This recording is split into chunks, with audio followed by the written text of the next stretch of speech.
এক সপ্তাহ হলো ব্যবহার শুরু করেছি এবং আমার কাছে মনে হচ্ছে যে আমার অন্যতম পছন্দের একটি রেটনয়েড প্রোডাক্ট হতে যাচ্ছে। এটা আমি ইউকে তে অনেক খুঁজেছি কিন্তু সবসময় এটা সোল্ড আউট থাকতো। মজার ব্যাপার হলো অবশেষে আমি বাংলাদেশে এসে পেয়েছি। রিঙ্কেল দূর করে, পোর টাইট করে, ত্বকের গভীরে ঢুকে ত্বকে অকালে গুড়িয়ে যাওয়া থেকে রক্ষা করে। এটা রেটনল না, এটা হলো রেটনাল। ভিটামিন এ বা রেটনয়েড কিন্তু আমাদের ত্বকে তখনই কাজ করে যখন এটা কনভার্ট হয়ে রেটনয়িক অ্যাসিডে রূপান্তরিত হয়। রেটনল রূপান্তরিত হয় 2 স্টেপে, কিন্তু এই রেটনাল এক স্টেপে রেটনয়িক অ্যাসিডে রূপান্তরিত হয়, অর্থাৎ বেশি কার্যকর এবং দ্রুত কাজ করে। আবার ট্রেটনয়েলের মতন এত হার্শও না, ইরিটেটও করে না ত্বককে। এবং এই চমৎকার উপাদানটাই এই প্রোডাক্টে আছে 0.1%। প্রথম কারণ হলো এতে এই রেটনালের মাইক্রো এনক্যাপসুলেশন টেকনোলজি আছে, যেটা আমাদের ত্বকের লোমকূপের জায়গা সেটা থেকে 16 গুণ ছোট। তার মানে বুঝতেই পারছেন যে কত দ্রুত একদম গভীরে প্রবেশ করতে পারে। কিন্তু যখনই একটি উপাদান এতটা কার্যকর হবে এবং এতটা গভীরে প্রবেশ করবে, তখন অবশ্যই সেটার সাথে এমন উপাদান থাকতে হবে যেটা ব্যালেন্স করবে ত্বক যেন খুব বেশি ইরিটেটেড না হয়ে যায়। সে কারণে এটার মধ্যে আছে 1% প্যান্থেনল এবং ম্যাট্রিক্সাইল 3%। ম্যাট্রিক্সাইল হলো পেপটাইড যেটা আমাদের ত্বকে কোলাজেন উৎপাদনে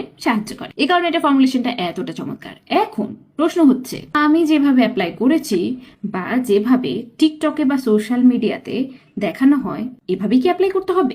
একদমই না, এভাবে কেউ অ্যাপ্লাই করতে যাবেন না। এতে করে প্রয়োজনীয় অতিরিক্ত প্রোডাক্ট অ্যাপ্লাই করা হবে, ত্বক অযথা ইরিটেটেড হবে, উল্টো ত্বকের 12টা বাজবে। বরং আপনি একদম আঙ্গুলের মাথায় এতটুকু পরিমাণ নিয়ে সেটাকেই ডট ডট করে পুরো মুখে অ্যাপ্লাই করে নিন। না যেহেতু এরকম ন্যাচারালি ইয়েলো হয়ে থাকে, এটা ব্যবহার করার পরে যে একটা ইয়েলো গ্লো হয়, এটা আমার খুব ভালো লাগে। এবং ব্যবহারের আগে অবশ্যই প্যাচ টেস্ট করে ব্যবহার করবেন। সপ্তাহে 2বারের বেশি ব্যবহার করবেন না, ধীরে ধীরে আপনি এর ব্যবহার বাড়াতে পারেন।